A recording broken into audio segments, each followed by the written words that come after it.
Muitos aqui foram chamados de loucos. Isso acontece quando alguém é capaz de enxergar algo que mais ninguém vê e persegue essa ideia com todas as forças. Cada um de vocês sonhou alto e estava disposto a começar de baixo para alcançar um objetivo maior. Aqui tem gente que abriu mão de ser vice-presidente em uma multinacional, que abdicou da estabilidade do serviço público. Tem gente que começou do zero, que largou tudo. Aqui tem gente que fracassou uma vez, fracassou duas, fracassou três e não desistiu até alcançar o sucesso. Para muitos, escolher o caminho mais difícil é coisa de quem tem um parafuso a menos. Mas o que eles chamam de loucura, a gente chama de propósito.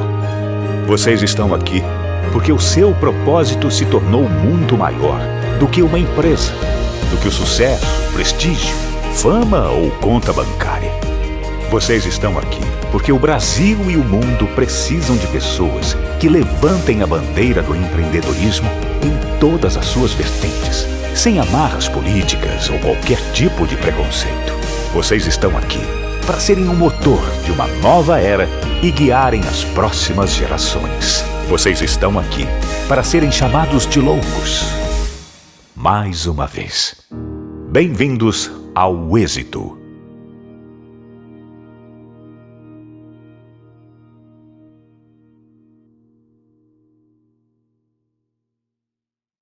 Se você busca empreender, se qualificar ou aprender uma nova profissão, você precisa conhecer a plataforma de conhecimento do Instituto Êxito de Empreendedorismo. São mais de 1000 conteúdos 100% gratuitos e online para você assistir quando e onde preferir. E todos os nossos cursos fornecem certificado. Desenvolva suas habilidades profissionais com o Instituto Êxito de Empreendedorismo. Clube Êxito de Negócios. Faça negócios e escale com grandes líderes nacionais. Conecte-se com grandes empreendedores do Brasil. Jantares com palestras e hot seat em São Paulo. Faça o pitch do seu negócio para investidores do Epitixa e aulas online e live com grandes empresários do Brasil. Programa de 12 meses, entre a qualquer momento. Título de conselheiro consultivo do Instituto Êxito. Todo o seu investimento será revertido para ações sociais, experiências, networking e conhecimento empresarial. Garanta sua vaga. Instituto Êxito, transformando vidas. O Summit Êxito de Empreendedorismo apresenta agora a palestra Tecnologia que Cuida. Os impactos reais da inovação na vida de quem enfrenta o câncer, com Nayara Mota. Sejam todos muito bem-vindos a mais uma palestra do nosso evento Summit Êxito de Empreendedorismo de 2025. Gente, a gente já está na 7ª edição desse evento que é tão transformador e tão importante para gerar impacto de qualidade na vida de quem acompanha, né? E, o tema deste ano é tecnologia e inovação. E é claro que eu estou aqui para falar sobre tecnologia e inovação e os impactos disso dentro da área da saúde. Eu sou a Nayara Mota, eu já fui coordenadora da Câmara Feminina de Diversidade e Inclusão aqui do Instituto Êxito e hoje eu sou sócia e fundadora da Oncolife Care. A Oncolife é uma startup no segmento de saúde oncológica, onde a gente utiliza a tecnologia de ponta para fazer todo o mapeamento do paciente oncológico, desde o diagnóstico até o seu pós-tratamento, utilizando inteligência artificial para a gente otimizar esse tempo, entregar qualidade de vida para esse paciente, trazer a família para mais próximo e também trazer mais qualidade para os profissionais da área da saúde, que a gente sabe que está bem sobrecarregado. Mas eu não comecei direto aí na área da saúde, eu não sou da área da saúde. A minha formação, na verdade, é engenharia de petróleo. E atuei durante alguns anos como engenheira de petróleo, né? E é interessante porque eu comecei engenharia, eu fiz engenharia de petróleo por causa do meu pai, porque ele achava que ia ser uma carreira que iria me trazer muita solidez ia me trazer estabilidade, principalmente financeira, ia me trazer reconhecimento e, de fato, me trouxe por algum período da minha vida. Mas aí o meu pai ficou doente, né? A gente descobriu que ele tinha um câncer e do diagnóstico dele até o falecimento dele foram 8 meses muito desafiadores. Antes do meu pai, eu já tinha tido contato com câncer com algumas pessoas mais distantes. Então, o meu tio, que era o irmão do meu pai, tinha tido câncer, a gente cuidou dele dentro de casa, mas eu era muito pequena, então eu não entendia exatamente o que era aquilo, né? E foi com meu pai mesmo que eu entendi o que é passar pelo câncer. O meu pai, ele era um grande amigo meu, ele muito além de meu pai, ele era meu melhor amigo. Então, quando ele ficou doente, eu realmente senti muito aquilo, né? E aquilo acabou me desestruturando um pouco, começou a fazer com que eu fizesse alguns questionamentos e principalmente observar o quanto a nossa saúde aqui no Brasil era falha. Tanto de tratamento quanto de comunicação entre os profissionais para cuidar daquele paciente que está naquele momento tão desafiador, tão frágil e tão vulnerável, e principalmente de como orientar os familiares. Eu, como filha, me sentia completamente perdida. Então, essa comunicação com os familiares também havia muitos ruídos nessa comunicação. Então, por mais que meu pai tivesse um câncer e já em estágio terminal, porque ele já estava com metástase em alguns pontos do corpo e tudo mais, na minha cabeça, por não entender exatamente o que era aquilo, eu achava que o meu pai ia ficar bem. Eu achava que ele ia voltar a ser quem ele era. Mas o meu pai, ele passou por uma cirurgia para retirar aquele tumor e ele acabou voltando da cirurgia sem conseguir falar e sem movimentar toda a lateral direita do corpo. Então eu ainda tinha esperanças de que meu pai ia voltar a ser o meu pai, né? Bom, o que aconteceu, né?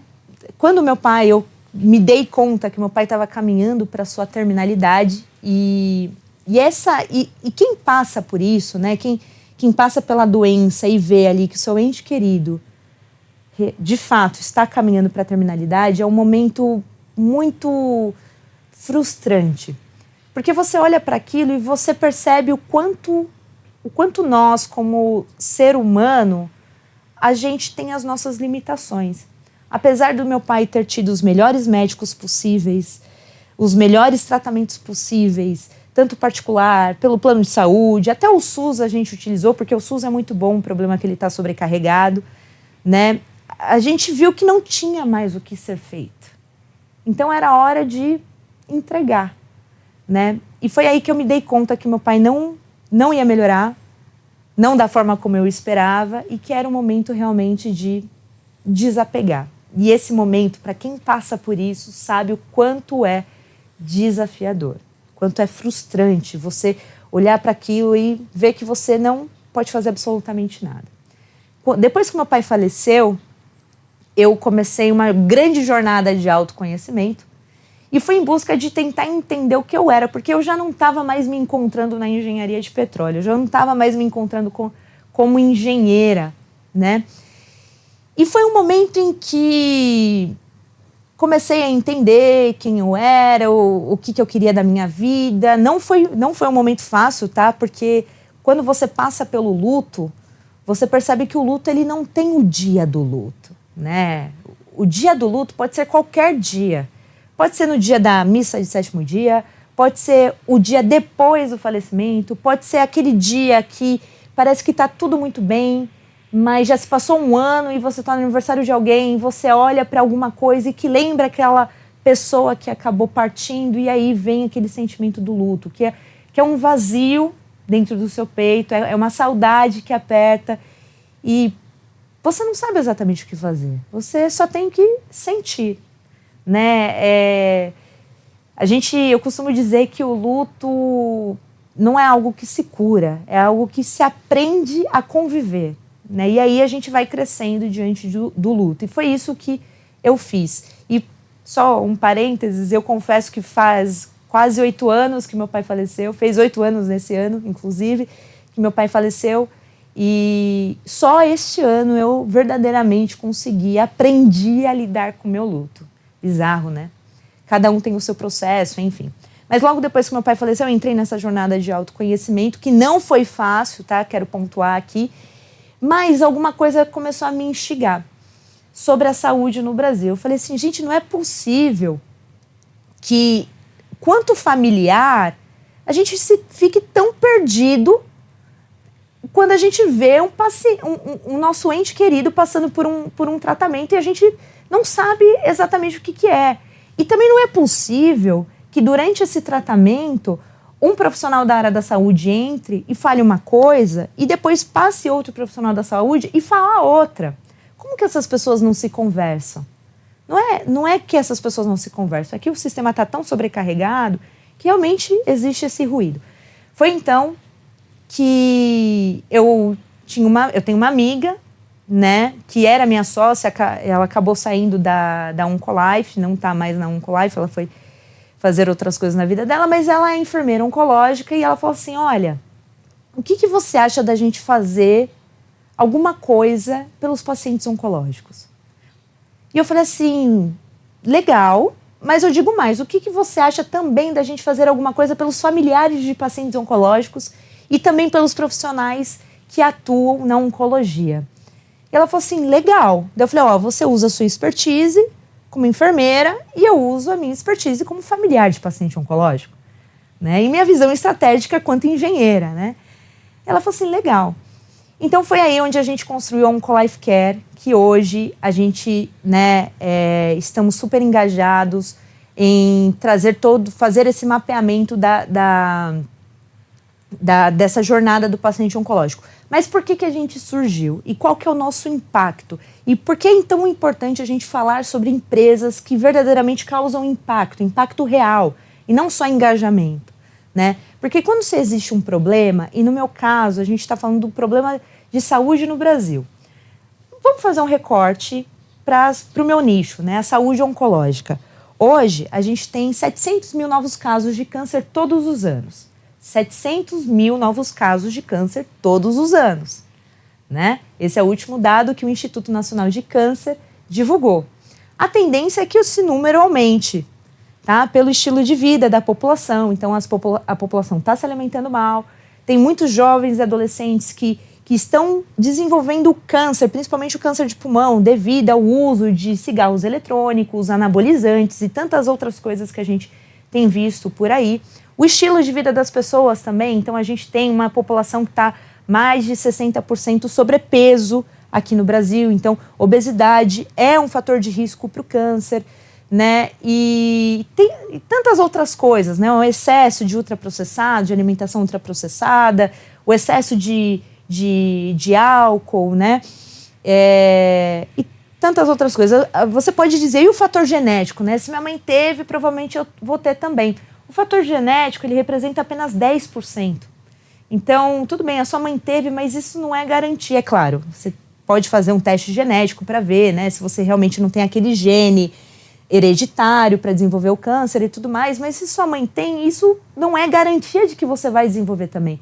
Está muito mais relacionado com o seu estilo de vida do que propriamente com a sua hereditariedade, né? E eu falo isso porque eu fiquei muito preocupada quando meu pai faleceu de câncer, porque todos os irmãos dele faleceram de câncer também. Mas não eram cânceres, não eram o mesmo tipo de câncer, né? Então, meu pai era um câncer de pele, melanoma, depois foi para o pulmão, da minha tia foi no fígado, o do meu tio foi no estômago, né? O do outro tio foi no pulmão, então foi meio que variado, né? E quando é hereditário, normalmente é sempre no mesmo ponto, tá?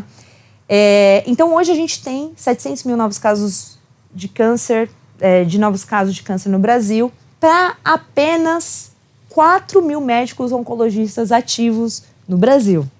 É isso mesmo que você ouviu. A gente tem 700 mil novos casos todos os anos, quase 2 milhões de pessoas em tratamento para apenas 4 mil médicos oncologistas. Então, a nossa linha, né, a nossa curva de novos casos está aumentando.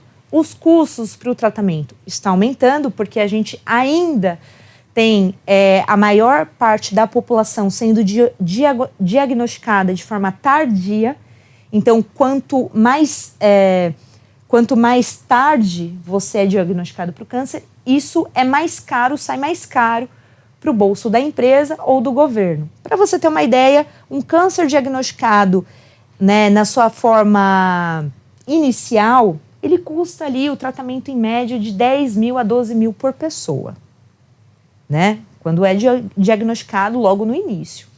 Um câncer, quando é diagnosticado tardiamente, esse custo sobe para R$500 mil por pessoa, né? Para você ver a disparidade, porque tem mais medicamentos, tem mais equipamentos a serem utilizados, né? Então, são outras coisas envolvidas. Então, por isso que a gente precisa trabalhar na prevenção. E foi isso que a gente pensou. A gente pensou, os números são desiguais.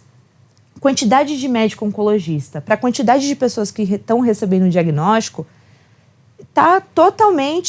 existe uma disparidade enorme aí. Além disso, ninguém está falando ainda sobre o câncer. Não é que ninguém está falando ainda sobre o câncer, é porque existe em torno da doença muitos tabus envolvidos. Mesmo que o câncer seja a segunda doença que mais mata no Brasil e no mundo. A gente ainda não está falando da forma como a gente deveria. Ainda existe muita fake news em relação ao câncer, né? Então, o câncer foi desenvolvido por causa de mágoa, né? Mágoa acumulada. Gente, isso é a pior coisa para você falar para alguém que está passando pelo câncer. Isso tem um fundo de verdade? Tem, porque quando você tem uma mágoa em relação a algo ou a alguém e você não consegue gerenciar esse estresse que essa mágoa gera dentro de você, você acaba tornando internamente um ambiente muito propício para baixa imunidade, né, para vários tipos de falta de defesa do seu organismo contra células cancerígenas, por exemplo, né? Então, tem um fundo de verdade, mas isso não é coisa que se diga para alguém que está passando pelo câncer. Eu ouvia muito isso, o seu pai está assim porque é mágoa acumulada. Daí eu falei, gente, por favor, se não tem o que falar, não fala, né? Então, o estresse crônico mal gerenciado também é um fator de risco para o desenvolvimento do câncer, né? Então, a gente olhou para tudo isso e falou assim, cara, não tem nenhuma empresa hoje no Brasil que olhe para o câncer como uma doença isolada, né? Quando a gente olha doutor consulta, né? Quando a gente vê, né, empresas que falam de saúde, é uma saúde de uma forma geral. Mas quem passa pelo câncer sabe que o câncer é uma doença bem diferente de todas as outras doenças. É uma doença multifatorial, é uma doença extremamente complexa, é uma doença que o tratamento é de médio e longo prazo. A gente está falando de um tratamento médio de 3 a 5 anos, né?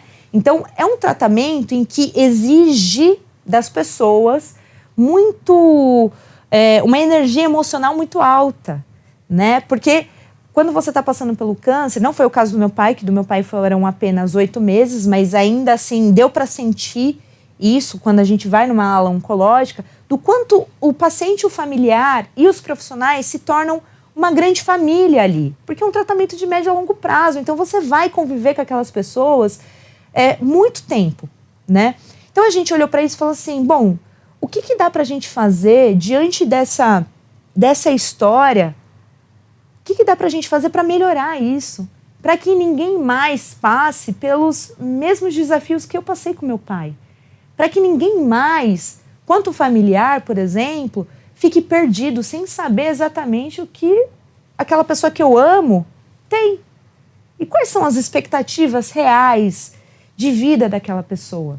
Porque isso é muito importante, né? Ser dito, ser conversado, né? Essa transparência, com acolhimento, com empatia, né? Então, foi com essa missão de muito além de fazer esse mapeamento da jornada do paciente oncológico, da Oncolife Care, né? Então, dentro desse software que a gente criou, a gente faz esse mapeamento da jornada com o prontuário dele, com telemedicina, com tudo isso que a gente já tem no mercado, mas o nosso grande diferencial é que com a inteligência artificial a gente consegue correlacionar dados que esse paciente faz o input todos os dias dentro do perfil dele, para que os profissionais que estão recebendo esses dados, eles já tenham mastigado se é importante ter uma consulta com aquele paciente, se não é, se eu já posso direcionar ele para um psicólogo para conversar com ele, ou se é um caso de um fisioterapeuta. Então, por exemplo, vamos supor que a gente tenha 2 tipos de paciente, um paciente que tenha câncer de mama e um paciente que tenha câncer de pulmão. Os 2 não têm comorbidades, tá? São 2 pacientes que foram diagnosticados por esses 2 tipos de câncer, né? Um de pulmão, outro de mama. Quando esses pacientes colocam ali no perfil dele, ou a pessoa de câncer de mama coloca que ela está se sentindo fadigada, que ela está com falta de ar, quando os profissionais recebem essa informação do paciente que tem câncer de mama, eles vão olhar para aquilo e falar assim, talvez, devido ao histórico dela, isso daqui seja mais uma ansiedade, né? Então a inteligência artificial ela já correlaciona esse dado, é ansiedade. Então eu não preciso agendar uma consulta com o médico oncologista. Eu já direciono ela diretamente para o psicólogo. Psicólogo, vamos conversar com essa paciente aqui, que ela está precisando de ajuda. Ela está por algum motivo estressada, ela está por algum motivo ansiosa, a ponto de estar se sentindo fadigada, de estar se sentindo com falta de ar. Então a gente reduz aquelas consultas que muitas vezes é só uma consulta de direcionamento de orientação. Diferente de quando um paciente com câncer de pulmão, ele diz que ele está fadigado ou com falta de ar. Aí a inteligência artificial já identifica que é um problema muito mais sério do que com a paciente com câncer de mama. Né? O paciente com câncer de pulmão, que está sentindo falta de ar, é porque alguma coisa não tá legal ali do tratamento dele. Então, aquela informação ela já é direcionada para o profissional certo, para o médico oncologista, né? Ou para o fisioterapeuta. Fala, isso aqui é um estado de alerta, isso aqui é atenção. Então, a nossa tecnologia consegue fazer com que esse tempo de consulta, que muitas vezes é uma consulta mais orientativa, mais informativa, ele seja reduzido. Mas não significa que as pessoas vão ficar desamparadas, muito pelo contrário. Elas vão ser direcionadas para o profissional certo, para que elas tenham a orientação correta, para que elas recebam acolhimento, para que elas recebam esse acolhimento com empatia, né? Falar, é aqui, é dessa forma, né? Vamos respirar. Ou paciente que está com câncer de pulmão, você pode vir até o hospital? Ou vamos tentar isso daqui, tenta essa medicação que você já tem aí na sua casa. Então, a gente consegue reduzir o tempo entre essas pessoas envolvidas, o que traz mais qualidade e mais segurança para esse paciente que está passando por aquilo, traz também mais qualidade e mais segurança para o familiar ou para o agente cuidador que está com esse paciente. E a gente traz também mais qualidade para esses profissionais que estão sobrecarregados. Esses profissionais que também merecem atenção. Que uma coisa muito interessante é que quem trabalha com oncologia, isso é um dado, né? Quem trabalha com oncologia, a média salarial é uma das mais baixas da categoria, tá? Quando a gente fala dos médicos oncologistas, é uma das mais baixas da categoria. Porém, os profissionais da área oncológica são os profissionais que têm a média de felicidade mais alta e a média de burnout menor entre os profissionais da saúde. Então isso só mostra que os profissionais que estão atuando na oncologia, eles estão atuando porque realmente eles querem. É propósito de vida. E a gente tem um podcast dentro da Oncolife Care que se chama Além do Câncer. E a gente recebe profissionais, pacientes, né? E a gente sempre pergunta pro profissional, a gente fala assim, como que você chegou na oncologia? Foi porque você quis? E você sairia da oncologia se você tivesse oportunidade? Muitas vezes não foi porque eu quis. Porque, para vocês terem uma ideia, a oncologia não é uma matéria na medicina. Não é. Então, quem conhece a medicina, quem conhece a oncologia é porque foi direcionado por alguém, né? Alguém indicou, um professor sugeriu que fizesse o estágio no setor oncológico, alguma coisa desse tipo. E, majoritariamente, todos disseram, não, eu não sairia por nada da oncologia, que por mais que seja desafiador, eu sou muito grata de estar na oncologia, muito grato de estar na oncologia. Então, para você ver que os profissionais que atuam na oncologia realmente são profissionais dedicados, estão lá porque eles querem estar lá. né? Então, a gente criou todo esse sistema que também integra o familiar. Então, muitas vezes, a gente sabe que alguns pacientes, né, em cuidados paliativos ou então já caminhando para a sua terminalidade, como no caso do meu pai, não é ele que vai tomar algumas decisões, é o agente cuidador, que pode ser o familiar. Então, um familiar, para também não ultrapassar a barreira, né, da individualidade, né, ali com o paciente, ele também tem um perfil dentro dessa jornada. Ele também consegue acompanhar aquilo que o paciente permita que ele acompanhe. Então, se ele puder, se o paciente permitir que ele agende consultas para o paciente, ele consegue. Se o paciente permitir que ele fale com um profissional especialista, ele consegue falar com um profissional especialista. A gente sabe que esse agente cuidador, ele é fundamental no acompanhamento dessa pessoa que está passando pela doença, né? Seja o câncer ou qualquer outra. A gente sabe a importância dessa pessoa. Então, essa pessoa também precisa ter autonomia. Só que essa pessoa, ela também precisa ser cuidada, ela também precisa ser ouvida, ela também precisa ser vista. Então, e eu tô falando isso porque eu sou familiar de paciente oncológico, eu senti muita falta disso, de ser vista, de ser ouvida, de ser enxergada, né? Das pessoas me olharem também como uma pessoa que estava em sofrimento.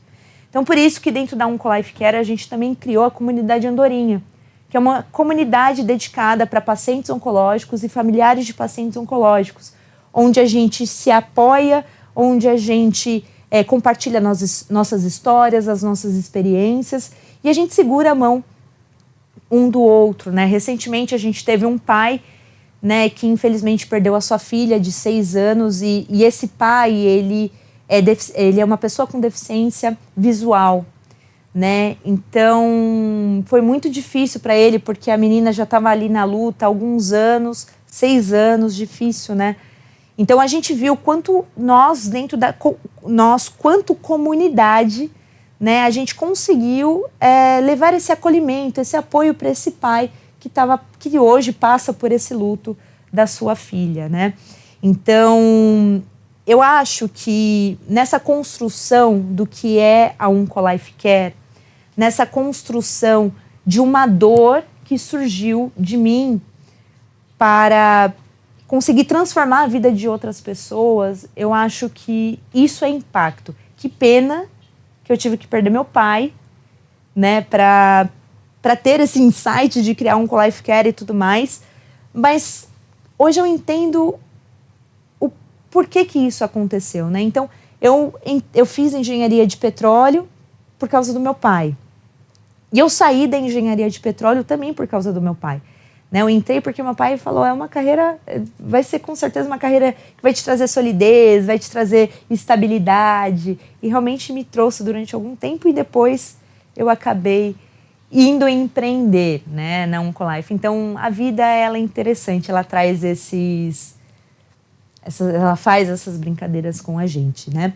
Mas, bom, então, dentro dessa jornada, dentro da Oncolife Care, a gente realmente construiu um ecossistema que gerasse esse impacto para quem passa pelo câncer. Então, a gente tem esse software para hospitais e clínicas, que é justamente para reduzir os custos dos hospitais, para dar mais tempo de qualidade para esses profissionais que estão sobrecarregados, para levar informação de qualidade e melhor direcionada para esses pacientes e para esses familiares ou agentes cuidadores que acompanham essa jornada. Todo mundo faz parte dessa caminhada.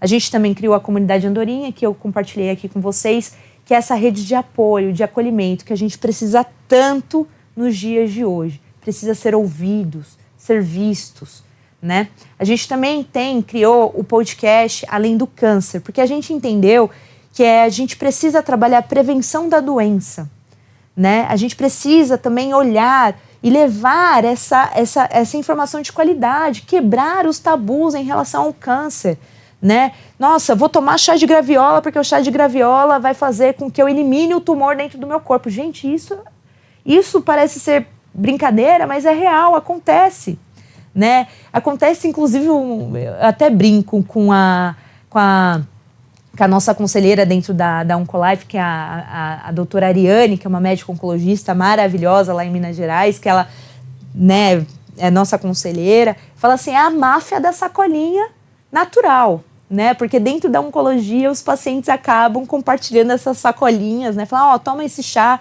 porque esse chá pode te ajudar não sei o quê. Ajudou meu vizinho, então foi indicado, então pode ajudar você. E, gente, às vezes aquele chá que você acha, vem da natureza, é saudável e tudo mais, mas às vezes aquele chá, ele pode atrapalhar o seu tratamento, porque a quimioterapia, né, os quimioterápicos, eles já têm uma porcentagem ali de algumas substâncias naturais, então pode mais atrapalhar do que ajudar. Então por isso que a gente construiu esse podcast também para levar de forma mais acessível essas informações com pessoas que já passaram ou estão passando pelo câncer, né? Então é muito interessante, tem no YouTube, tem no Spotify, e se você quiser fazer parte da comunidade Andorinha, também basta entrar no meu perfil do Instagram, que tem lá no link, ou entrar no site da Oncolifecare, é www.oncolifecare.com.br. Você também vai ser direcionado para fazer parte da comunidade Andorinha. Compartilha, tá? Porque a gente precisa realmente construir essa grande comunidade. Mas muito além disso, a gente tem total clareza que o impacto real, ele só acontece quando a gente fura a nossa bolha, né? Então, apesar da gente estar trabalhando com software dentro dos hospitais, com a comunidade Andorinha, que é acessível para todo mundo, o podcast também, que é uma forma acessível das pessoas consumirem esse conteúdo, ouvindo outras histórias, outras pessoas que passaram pelo mesmo, a gente sabe que a gente pode fazer mais. E a gente deve, quanto empresa, fazer mais, né? Porque isso é impacto. Isso, na verdade, é impacto real, né? A gente está fazendo agora, a gente tem dois projetos que estão em andamento, e um vai acontecer agora em outubro, que é o evento Oncocria. Porque a gente sabe que a gente tem 700 mil novos casos de câncer, mas o IBGE ele não está contando, ele não está contabilizando os números exatos dentro das maiores favelas do Brasil. A gente tem um apagão sobre as informações de saúde dentro das periferias do Brasil. Estou falando de Paraisópolis, estou falando da Rocinha, estou falando da Bela Vista, lá em Brasília, né? A gente não tem esses dados. Então, pensando nisso, a gente falou assim, a gente é uma empresa, a gente é uma startup, que a gente valoriza muito o dinheiro, mas a gente também quer causar impacto, a gente quer fazer com que essa informação chegue aonde precisa. Então, agora, dia 17 de outubro, a gente vai fazer a segunda edição do nosso evento Oncocria, que é uma parceria entre a Oncolifecare, o G10 Favelas, que é um grupo que reúne as 10 maiores favelas do Brasil, e o grupo Cria Brasil de Comunicação. E a gente faz esse evento lá em Paraisópolis, lá no pavilhão do G10 Favelas. Lá dentro, a gente leva profissionais da área da saúde oncológica para Paraisópolis para conversar com a população. E esse ano, a gente vai ter o apoio do governo do estado de São Paulo, então a gente vai ter a carreta da mamografia, a gente vai ter pontos de vacinação contra o HPV, a gente também tem o apoio do Grupo Mulheres do Brasil, a gente tem o apoio do Instituto Vencer o Câncer. Então, a gente tem apoio de várias instituições que estão focadas no combate à desinformação sobre o câncer. E você está mais do que convidado a fazer parte deste evento tão importante que é o Oncocria, que eu vou dizer que eu acho que é o maior evento ou o único evento de oncologia dentro de Paraisópolis, tá? Eu tenho muito orgulho de dizer isso. E vai se tornar um evento anual. Já se tornou, porque essa segunda edição a gente fez no ano passado, foi um sucesso, a gente vai repetir esse ano também. Então, a gente entendeu que esse é um passo para a gente causar impacto real. O segundo passo é que a gente observou justamente que a gente não tem dados da área da saúde dentro das periferias. E a gente pensou, vamos coletar. Vamos coletar para saber como que as pessoas estão. Porque assim, eu falei aqui, eu citei que o SUS, ele é muito bom no tratamento contra o câncer. Ele pode não estar tão à frente quanto hospitais particulares e tudo mais, mas ele é bom. Ele é bom. O problema é que ele está sobrecarregado. Então, o que acontece? Pessoas em situação de vulnerabilidade, elas vão enfrentar uma fila do SUS ou elas vão trabalhar? Muitas vezes são mães solteiras, são mães solos, né? Que precisam, de alguma forma, fazer dinheiro, mas elas também precisam se cuidar. E qual é a prioridade? com o filho em casa, precisando comer? E se alimentar, né? E gerar renda para comprar comida, não é? E aí, lembra que eu comentei, quando o diagnóstico vem tardiamente, os custos são mais altos. Então, se o SUS está sobrecarregado, se os custos do câncer estão aumentando todos os anos, se também a quantidade de novos casos estão aumentando todos os anos, por que a gente não consegue, né? E aí, lembrando, o investimento na área da saúde hoje representa quase 5% do PIB. Quando a gente olha mais afinco, o investimento na saúde oncológica não representa nem 1% desses 5%. É muito pouco. Então, os casos estão aumentando, os custos estão aumentando, mas o investimento é o mesmo. Durante 20 anos é o mesmo. Então, a gente pensou, se a gente tiver esses dados comprovando quantas pessoas a gente realmente tem que estão sendo diagnosticadas, estão passando pelo tratamento, que passaram pelo tratamento e precisam daquele atendimento pós-tratamento contra o câncer, a gente consegue realmente criar políticas públicas efetivas e eficazes para que a gente consiga verdadeiramente mudar o Sistema Único de Saúde e fazer com que essas pessoas tenham mais acesso à saúde. Então, por isso, hoje a gente criou esse projeto diagnóstico do invisível. Porque é invisível, a gente não tem noção de quantas pessoas estão passando pelo câncer hoje dentro das maiores favelas do Brasil. E aí a gente entendeu que isso é impacto. É a gente pegar a nossa dor, transformar isso em uma solução, mas não solução apenas para quem pode pagar. Solução para a sociedade civil. Porque quanto brasileiro, eu acho que a nossa missão é sempre pensar no que a gente pode fazer por aquelas pessoas que não podem pagar também. Porque se a gente vive num país que a gente tem uma desigualdade social gritante, eu vou ser mais um, com mais uma empresa, com mais uma solução que é para mais o mesmo, para os meus, né? Para quem pode pagar? Não, eu preciso criar uma solução para mudar o meu país, para fazer o meu país realmente ser um bom país de se viver, com qualidade de vida, né? A Oncolife Care, o símbolo é uma andorinha, né? Eu tenho aqui tatuada no braço também a andorinha, porque a andorinha, ela é uma ave monogâmica, mas a gente tem outras aves monogâmicas, né? A gente tem um pinguim, a gente tem outros animais aí monogâmicos que isso significa que só tem um parceiro durante sua vida inteira. Mas o grande diferencial da andorinha é que ela é o único animal que quando ela falece, né? Quando o parceiro de uma andorinha falece, todo o bando começam a construir ninhos maiores para acolher aquela andorinha que ficou sozinha, para acolher, para proteger, né, para tornar aquela andorinha que ficou sozinha como parte da família. E a missão da Oncolife Care e a minha missão quanto pessoa, quanto empresária, quanto líder é justamente essa, criar um grande ninho para que a gente possa acolher essas andorinhas que estão voando nessa jornada do câncer. Isso para mim é impacto. Isso para mim é usar a tecnologia, a inovação para gerar impacto, para gerar transformação de qualidade. Gostaram?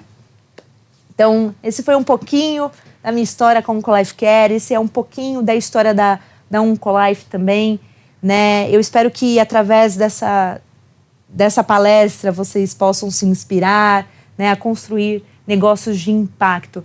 Porque hoje a gente fala, né, o meu negócio é de impacto. Eu acho que todo negócio deveria ser de impacto. Eu acho que todo negócio construído, ele deveria ser um negócio já pensando em como melhorar as pontas soltas do país, daquela nação, né? Como melhorar a vida daquele cidadão que não pode pagar pela minha solução, como melhorar o nosso país. Eu acho que toda solução deveria já vir com este pensamento, né? Então, acho que a gente nem deveria justificar que é um negócio de impacto. Eu acho que deveria justificar aquele negócio que não é de impacto, né? O meu negócio não é de impacto. Meu negócio, né, não resolve a vida de quem, né?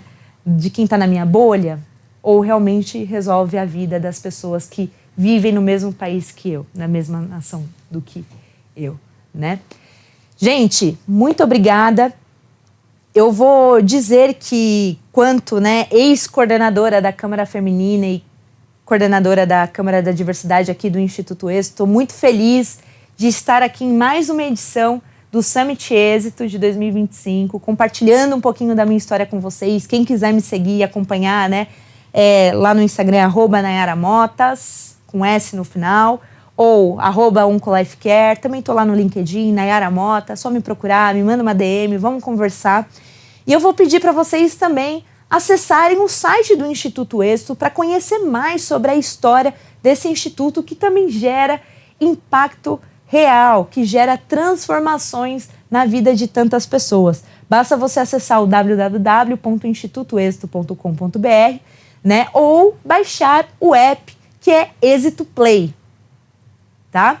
E para ter acesso, e aí dentro desse aplicativo ou no nosso site, você tem acesso à nossa plataforma de cursos, que tem mais de 1000 cursos lá dentro, totalmente gratuitos para você assistir, compartilhar com seus amigos e também gerar transformação aí onde você estiver, tá? Acompanhe tudo deste grande evento que está acontecendo aqui. A gente tem aí palestras do Janguier, né, da Carol Pfeiffer, tantos outros grandes empreendedores aqui do nosso país. Então, também acompanhe lá no Instagram, no @SummitExito, Summit com 2 M's e T mudo, tá?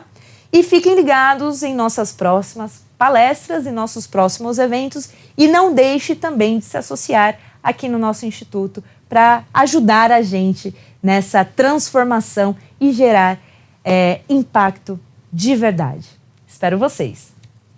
Beijo!